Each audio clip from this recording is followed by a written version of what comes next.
5 വർഷമായിട്ട് ഇതിൻ്റെ പൗഡറും അതുപോലെ ഇതിൻ്റെ വിത്തുകളൊക്കെ സെയിൽ നമ്മൾ ചെയ്തുകൊണ്ടിരുന്നു. അതായത് ഓൺലൈനായിട്ടാണ് ചെയ്തുകൊണ്ടിരുന്നത്. നമ്മളതൊരു ബ്രാൻഡ് എന്നുള്ള രീതിക്കല്ലായിരുന്നു ചെയ്തുകൊണ്ടിരുന്നത്. ഒരു കർഷകൻ്റെ പ്രൊഡക്റ്റ് ഒരു കർഷകൻ സാധാരണ രീതിയിൽ മാർക്കറ്റ് ചെയ്യുന്ന രീതിക്ക്, അതായത് ഒരു കവറുകളിലാക്കി പാക്ക് ചെയ്ത് നമ്മൾ വിളിക്കുന്ന കസ്റ്റമേഴ്സിന് നമ്മൾ കൊറിയർ വഴി അയച്ചു കൊടുക്കുക, അല്ലെങ്കിൽ ഇവിടെ വന്ന് വാങ്ങുന്ന കസ്റ്റമേഴ്സിന് നമ്മൾ അങ്ങനെ കൊടുക്കുകയാണ് ചെയ്തുകൊണ്ടിരുന്നത്. അതിൽ നിന്ന് മാറി ചിന്തിച്ചപ്പോൾ നമ്മൾ അതൊരു കമ്പനിയായി ഫോം ചെയ്തിട്ട് അതിനെ ഒരു ബ്രാൻഡ് ആക്കിയിട്ട് കുറച്ചുകൂടെ ആളുകളിലേക്ക് എത്തിക്കാൻ പറ്റുക. അതുവഴി കുറച്ചുകൂടെ ആളുകളെ നമ്മുടെ കൃഷിയിലേക്ക് ആകർഷിക്കാനും ഒരു വരുമാന മാർഗം എന്നുള്ള നിലയിലേക്ക് ഇതിനെ കുറച്ച് കൂടുതലായിട്ട് ആളുകളിലേക്ക് എത്തിക്കാനും പറ്റുമോ എന്നുള്ള ഒരു തിങ്കിങ്ങിൽ നിന്ന് വന്ന ഒരു രീതിയിലാണ് ഇപ്പോൾ ഞങ്ങൾ മുന്നോട്ട് പോയിക്കൊണ്ടിരിക്കുന്നത്. സുഹൃത്തുക്കളെ, അപ്പോൾ നമ്മൾ വീണ്ടും ജാബിറിൻ്റെ ഷിബുവിൻ്റെ ഈ തോട്ടത്തിലേക്ക് വന്നിരിക്കുകയാണ്. അപ്പോൾ ഇതിൻ്റെ മുൻപേ നമ്മൾ ഇവരുടെ കൃഷികളെ പറ്റിയിട്ട് വളരെ വിശദമായ 1-2 വീഡിയോകൾ നിങ്ങൾക്ക് മുൻപിലേക്ക് തന്നിട്ടുണ്ടായിരുന്നു. എന്നാൽ ഇപ്രാവശ്യം കുറച്ചും കൂടി രസകരമായ കാഴ്ചകളാണ് നിങ്ങൾക്ക് മുൻപിലേക്ക് തരുന്നത്. നമ്മൾ ഒരുപാട് ആളുകൾ നമ്മൾ വീഡിയോയുടെ താഴെയൊക്കെ കമൻ്റ് ആയിട്ട് ചോദിച്ചിട്ടുണ്ടായിരുന്നു, എങ്ങനെയാണ് ഇതിൽ ഈ കസ്തൂരി മഞ്ഞൾ പൊടിയാക്കേണ്ടത്, എങ്ങനെയാണ് ഇതിൻ്റെ ഒരു പ്രോസസ്സിങ് രീതിയൊക്കെ എന്നുള്ളത്. അപ്പോൾ ഇവരുടെ കസ്തൂരി മഞ്ഞൾ കൃഷി നമ്മൾ മുൻകാലങ്ങളിൽ വന്നതിനേക്കാൾ കൂടുതൽ ഒരുപാട് മുൻപോട്ട് പോയിട്ടുണ്ട്.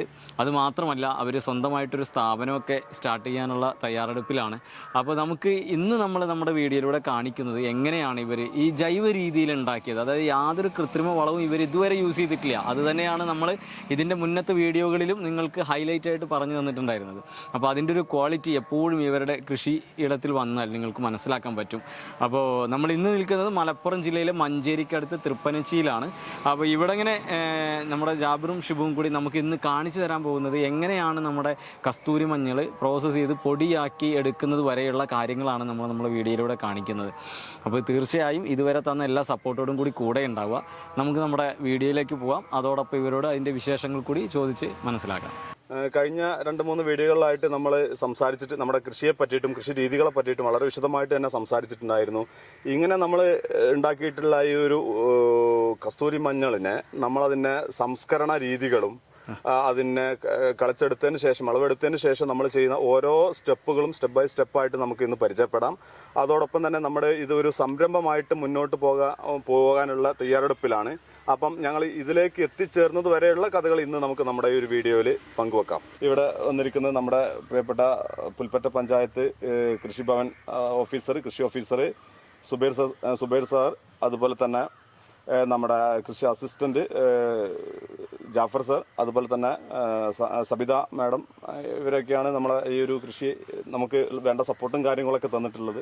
100% ഓർഗാനിക് ആവണം എന്നുള്ള അവരുടെ ഒരു താല്പര്യം അറിയിച്ചതിൻ്റെ അടിസ്ഥാനത്തിൽ ജൈവ കൃഷി രീതിയിൽ അനുവർത്തിക്കേണ്ട എല്ലാ പരിപാലന മുറകളും ഇവർക്ക് പറഞ്ഞ് മനസ്സിലാക്കി കൊടുക്കുകയും അതിന് വേണ്ട ഓരോ സ്റ്റേജ് ബേസ് അടിസ്ഥാനപരമായിട്ട് ആദ്യം തൊട്ട് നമ്മുടെ മണ്ണ് പരിശോധന തൊട്ട് ഇങ്ങോട്ടുള്ള എല്ലാ സ്റ്റേജുകളിലും 100% ജൈവികമായിട്ടുള്ള കൃഷി മുറകളാണ് ഇവിടെ അനുവർത്തിച്ച് വരുന്നത്. അതുകൊണ്ട് തന്നെ ഇത് 100% ഓർഗാനിക്കാണ് നമുക്ക് പറയാൻ സാധിക്കും. ഇതിന്റെ വിളവെടുപ്പ് സമയം ഒരു 2 മാസം കൂടെ കഴിയണം ശരിക്കും. അപ്പൊ നമുക്ക് പ്രേക്ഷകരിന്ന് കാണിക്കാൻ വേണ്ടിയിട്ട് ഞങ്ങൾ ഇന്ന് വിളവെടുത്ത് കാണിക്കുകയാണ്.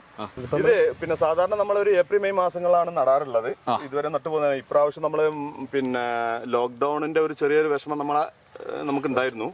അതുകൊണ്ട് ഒരു മാസം ലേറ്റ് ആയിട്ടാണ് നട്ടത്. പക്ഷെ നടുന്ന സമയത്ത് മഴ ഇല്ലാതിരുന്നു. അതായത് മെയ് മാസത്തിൽ നമ്മൾ നടുന്ന പോലത്തുള്ള ഒരു കാലാവസ്ഥയായിരുന്നു ആ സമയത്ത് ഉണ്ടായിരുന്നത്. ഇപ്പൊ നമ്മള് ഏകദേശം ഒരു 6 മാസം ആയി ഇപ്പൊ നമ്മളത് നട്ടിട്ട്. 6 മാസം ആവുന്നു. അപ്പൊ നമ്മള് ഇതിപ്പോ ഒന്ന് നമ്മുടെ പ്രേക്ഷകർക്ക് വേണ്ടിട്ട് ജസ്റ്റ് ഒന്ന് നോക്കാം ഇതിന്റെ ഒരു വിളവെടുപ്പ് എങ്ങനെയാന്നുള്ളത്. ഇത് കുറെ കാലം കൃഷിയൊന്നും ചെയ്യാതെ ഇരുന്ന ഒരു മണ്ണാണ് അല്ലേ?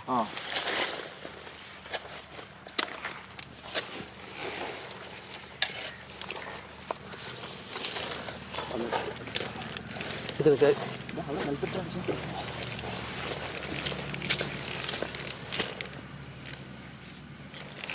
നമുക്ക് ഒരു മഞ്ഞൾ പറിക്കുമ്പോഴേ ഏകദേശം നമുക്ക് എത്ര ക്വാണ്ടിറ്റി കിട്ടും? അതിന്റെ ഒരു ഇത് വെക്കുകയാണെങ്കിൽ ഏകദേശം നമുക്ക് പറയുകയാണെന്നുണ്ടെങ്കിൽ 1/4 കിലോനെ കിട്ടുമോ? ഒരു 350 ഗ്രാമിന് മുകളിൽ പ്രതീക്ഷിക്കാം. എന്തായാലും നമ്മള് പിന്നെ നമ്മുടെ ഈ കാർഷിക ഉൽപ്പന്നം പ്രോസസ്സ് ചെയ്യാനും അതിന്റെ മാർക്കറ്റിങ്ങിനും മറ്റുള്ള കാര്യങ്ങൾക്കൊക്കെ വേണ്ടിയിട്ട് ഒരു ചെറിയ രീതിയിലൊരു ഓഫീസ് സ്റ്റാർട്ട് ചെയ്തിട്ടുണ്ട്. നമ്മൾ നേരത്തെ പറഞ്ഞിട്ടുണ്ടായിരുന്ന ഒരു പ്രോഡക്റ്റ് ചെയ്യുന്നുണ്ട്. നമ്മുടേതായിട്ടുള്ള ഒരു ഉൽപ്പന്നം വിപണിയിൽ എത്തിക്കുക എന്നുള്ള ഒരു സ്വപ്നം നമ്മൾ സ്റ്റാർട്ട് ചെയ്തിട്ടുണ്ട് അല്ലേ? ശരിക്കും നമ്മൾ ഓർഗാനിക് കേരളത്തിൽ ആദ്യമായിട്ടാണ് ഇങ്ങനെ നമ്മൾ ആദ്യമായിട്ടൊരു വീഡിയോ എടുത്തതിന് ശേഷം ഒരു പ്രോഡക്റ്റിലേക്ക് ഒരു കർഷകൻ സ്വയം പര്യാപ്തതയിലേക്ക് എത്തുന്നൊരു സമയമാണിത്. അപ്പോൾ ശരിക്കും നമ്മളിപ്പോൾ ഇതിൻ്റെ ഒരു വിളവെടുപ്പ് നമ്മൾ കുറച്ച് മുന്നേ കാണിച്ചു. അപ്പോൾ ഇനി അടുത്ത പ്രോസസ്സ് എന്താണ് നമ്മുടെ വ്യൂവേഴ്സിന് വേണ്ടിയിട്ട് കാണിച്ചു കൊടുക്കാനുള്ളത്, അല്ലെങ്കിൽ അവർക്ക് അറിയാൻ വേണ്ടിയിട്ട് എന്താണ് ഇനി നമ്മൾ കാണിക്കാൻ പോകുന്നത്? വിളവ് എടുത്തതിന് ശേഷം നമ്മളത് കഴുകി അത് ഒന്ന് നീര് വലിയാൻ വേണ്ടിയിട്ട് ആ വെള്ളത്തിന്റെ അംശത്തിൽ നിന്ന് കളഞ്ഞതിന് ശേഷം നമ്മളത് അരിയാണ് ചെയ്യാറുള്ളത്. കഴിഞ്ഞ 2 വർഷം നമ്മളത് ആളുകളെ വെച്ച് ചെയ്തു. ഇതിനെ സംബന്ധിച്ചിടത്തോളം പറയുകയാണെങ്കിൽ ഏറ്റവും വലിയ ഒരു ടാസ്ക്കാണ് ഇത് വെച്ചിട്ട് അരിയാന്നുള്ളത്. വളരെ നൈസായിട്ട് അരിയണം ഉണക്കാൻ വേണ്ടിയിട്ട്. അപ്പോൾ അതാണ് നമ്മുടെ മുന്നിലുണ്ടായിരുന്ന വലിയൊരു പ്രശ്നം. ആ ഒരു പ്രശ്നം സോൾവ് ചെയ്യാൻ വേണ്ടിയിട്ട് കഴിഞ്ഞ വർഷം ഞങ്ങൾ ഒരു മെഷീൻ ഉണ്ടാക്കിയിട്ടുണ്ട്, വാങ്ങിയിട്ടുണ്ട്. ഇതാണ് ആ മെഷീൻ. ഇത് ശരിക്കും എവിടെ നിന്നാണ് വാങ്ങിച്ചത്? ഇത് നമ്മള് പുറത്തുനിന്നാണ്, ഗുജറാത്തിൽ നിന്നാണ് ഓർഡർ ചെയ്തിട്ടുള്ളത്. കാരണം നമുക്ക് ഇതിന് ഏറ്റവും സൂട്ടബിൾ ആയിട്ടുള്ള മെഷീൻ ഇപ്പൊ കേരളത്തിലൊക്കെ നമ്മൾ അന്വേഷിച്ചു, പല സ്ഥലങ്ങളിലും അന്വേഷിച്ചു. ഇപ്പൊ കേരളത്തിലാണെന്നുണ്ടെങ്കിൽ എനിക്ക് തോന്നുന്നു ഇതിനൊക്കെ ഭയങ്കര വിലയാണ്. മെഷീനറിക്ക് ഇങ്ങനത്തെ മെഷീനൊക്കെ ഭയങ്കര വിലയാണ്. അപ്പോൾ അതിന്റെ ഇപ്പൊ നമ്മൾ ഏകദേശം 48,000 രൂപയോളമാണ് നമ്മൾ കേരളത്തിൽ ഈ ഒരു മെഷീന്, ഈ ടൈപ്പ് മെഷീൻ അല്ല, പക്ഷെ വേറെ ടൈപ്പ്, പക്ഷെ ഇതുപോലത്തെ ഇതാണ് ഏറ്റവും സൗകര്യപ്രദമായിട്ടുള്ള മെഷീൻ. ശരിക്കും ഇത് നമുക്ക് വാങ്ങിച്ചപ്പോൾ ഏകദേശം ഒരു 22,000 രൂപയോളാണ് നമുക്ക് വില വന്നിട്ടുള്ളത് അവിടുന്ന് വാങ്ങിച്ചപ്പോൾ അല്ലേ? അതെ അതെ. ശരിക്കും നമ്മൾ ഇതാണ് നമ്മൾ പറിച്ചു കൊണ്ടുവന്നത് നമ്മുടെ പ്രേക്ഷകർക്ക് കാണിക്കാൻ വേണ്ടിയിട്ട്. ജസ്റ്റ് ഒന്ന് നമുക്കൊന്ന് അരിഞ്ഞു നോക്കിയാലോ എന്നാ? തീർച്ചയായിട്ടും. ഇതിങ്ങനെ ഇട്ട് കൊടുത്താൽ മതി അല്ലേ? ജസ്റ്റ് ഇട്ട് കൊടുത്തത് ജസ്റ്റ് ക്രഷ് ആയിട്ട് ഇതാ വരുന്നു.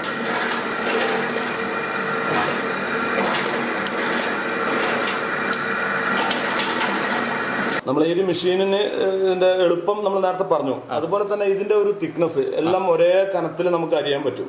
അപ്പൊ അതുകൊണ്ടുള്ള ഒരു ഗുണം എന്താണെന്ന് വെച്ചിട്ടുണ്ടെങ്കിൽ നമ്മളിത് ഉണക്കുന്ന സമയത്ത് എല്ലാ ഭാഗങ്ങളിലും ഒരേപോലെയുള്ള ഇത് തട്ടും. നമ്മള് ചൂട് കൂടുന്ന ഡയറക്റ്റ് ആയിട്ടുള്ള സൺലൈറ്റ് തട്ടിക്കാറില്ല. അപ്പം അങ്ങനെയൊക്കെ ആകുമ്പോൾ ഇത് നമുക്ക് അറിയാൻ എളുപ്പമാണ്. ഇത് ഉണക്കുമ്പോൾ വളരെ ശ്രദ്ധിക്കണം. കാരണം എന്താ വെച്ചാൽ ഇത് അതായത് നല്ല സൂര്യപ്രകാശത്തിൽ കൂടുതൽ സൺലൈറ്റ് തട്ടിക്കഴിഞ്ഞാൽ ഇതിന്റെ ഗുണമേന്മ നഷ്ടപ്പെടും. അതുകൊണ്ട് തണലിലാണ് ഇത് ഉണക്കിയെടുക്കേണ്ടത്. ശരിക്കും തണലിലാണ് ഉണക്കാൻ. അതെ.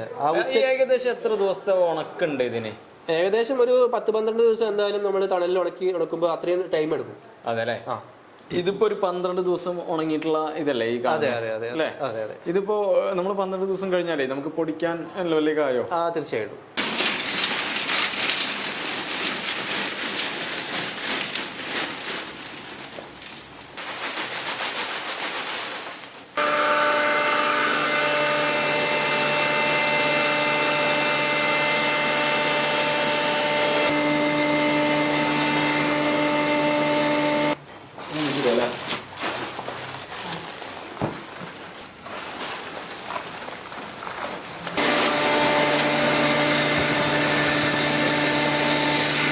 ഇതാണ് നമ്മളെ പൊടിയില്ലേ? അതെ. നമ്മൾ വിപണിയിലേക്ക് എത്തിക്കുന്ന പൗഡറാണ് നമ്മൾ ഈ കാണുന്നത്.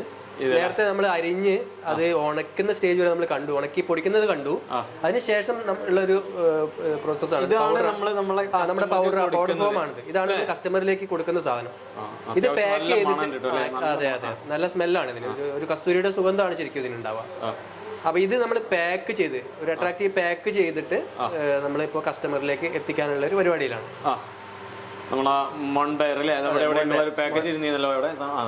ഇതാണ് നമ്മൾ എത്തിക്കുന്നത്. ഇതാണ് നമ്മുടെ ബ്രാൻഡ്. മോൺബെയർ എന്നുള്ള പേരിലാണ് ബ്രാൻഡാക്കി നമ്മൾ. ഇതാണ് ഇപ്പൊ നമ്മള് മാർക്കറ്റിൽ ഇപ്പൊ എത്തുന്നത്. 100 ഗ്രാമിൻ്റെതും 250 ഗ്രാമിൻ്റെതും അല്ലേ?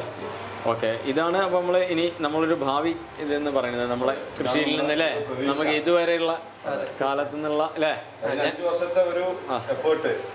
ഇത് നമ്മുടെ പ്രോസസ്സിന്റെ അവസാന ഘട്ടമാണ് കേട്ടോ. ഇത് ഇങ്ങനെയാണ് നമ്മൾ പാക്ക് ചെയ്യുന്നത്.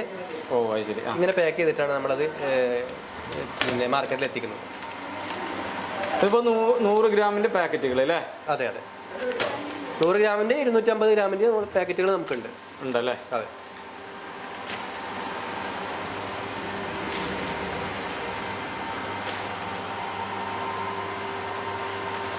അപ്പോൾ സുഹൃത്തുക്കളെ, നമ്മൾ ഓർഗാനിക് കേരള ഇതുവരെയുള്ള യാത്രയിൽ ആദ്യമായിട്ടാണ് ഒരു കൃഷിയുടെ തുടക്കം മുതൽ ഒരു കർഷകൻ അവൻ്റെ ഒരു പ്രോഡക്റ്റിലേക്ക് വരെ എത്തുന്ന ഒരു കാര്യം നമ്മളെ ചാനലിലൂടെ കാണിക്കുന്നത്. നമ്മൾ പല മേഖലകളിലൂടെയും പോകാറുണ്ട്, എല്ലാ കർഷകരെയും നമ്മളാൽ കഴിയുന്ന രീതിയിൽ പ്രൊമോട്ട് ചെയ്യാറുണ്ട്. അപ്പോൾ ഇത് വളരെ സന്തോഷകരമായൊരു ദിവസമാണ് എനിക്കിന്ന്. കാരണം നമ്മൾ തുടങ്ങി വെച്ചൊരു കാലത്ത് അവരുടെ തുടക്കം മുതൽ നമുക്കിത് ഒരു വരുമാനത്തിൻ്റെ പാതയിലേക്ക് എത്തുന്നത് വരെ നമുക്ക് നമ്മുടെ ചാനലിലൂടെ കാണിക്കാൻ പറ്റി എന്നുള്ളത് ഞങ്ങളെ സംബന്ധിച്ചും വലിയൊരു സന്തോഷകരമായ കാര്യമാണ്. അപ്പോൾ തീർച്ചയായിട്ടും ജാബിറിനെയും ഷിബുവിനെയൊക്കെ പോലെയുള്ള ആളുകൾ തന്നെയാണ് ലോകമൊട്ടാകെ അറിയേണ്ടത്. നിങ്ങളുടെ എല്ലാവരുടെയും സഹകരണം ഉണ്ടാവണം. ആവശ്യക്കാരെല്ലാവരും ഇവരുടെ നമ്പർ കൊടുക്കുന്നുണ്ട് നമ്മളെ സാധാ രീതിയിൽ തന്നെ. അപ്പോൾ നിങ്ങളെല്ലാവരും വിളിക്കുക, വേണ്ടവർക്ക് ഇവിടെ വന്ന് കാണാം, നേരിട്ട് വാങ്ങാം, അല്ലാത്തവർക്ക് ഇവരത് അയച്ചു തരും. എങ്ങനെ വേണമെങ്കിലും നിങ്ങൾക്ക് ഡയറക്റ്റായി കോൺടാക്റ്റ് ചെയ്യാം. അപ്പോൾ തീർച്ചയായും ഒട്ടും വൈകാതെ അടുത്തൊരു വീഡിയോയിൽ വീണ്ടും കാണാം. ഇതുവരെ തന്ന എല്ലാ സപ്പോർട്ടും